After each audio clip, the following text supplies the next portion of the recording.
తెలుగులో ద్విపాత్రాభినయ చిత్రాలకు శ్రీకారం చుట్టిన చిత్రం ఇద్దరు మిత్రులు. నట సామ్రాట్ అక్కినేని నాగేశ్వరరావు తెరపై తొలిసారిగా ఒకే చిత్రంలో రెండు పాత్రలను పోషించడం అదే మొదటిసారి. తెలుగు నాట ఒక కొత్త సాంకేతిక విప్లవానికి తెరతీసిన ఈ చిత్రానికి ఆదుర్తి సుబ్బారావు దర్శకత్వం వహించారు. అన్నపూర్ణ సంస్థలో మహానటి సావిత్రి పర్మనెంట్ ఆర్టిస్ట్.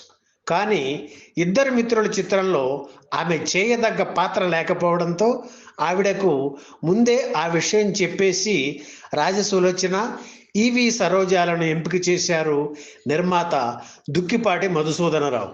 ఇద్దరు మిత్రుల చిత్రంతోనే గీత రచయితగా దాశరథి పరిచయం అయ్యారు. ఆయన రాసిన తొలి పాట ఖుషీ ఖుషీగా నవ్వుతూ పెద్ద హిట్.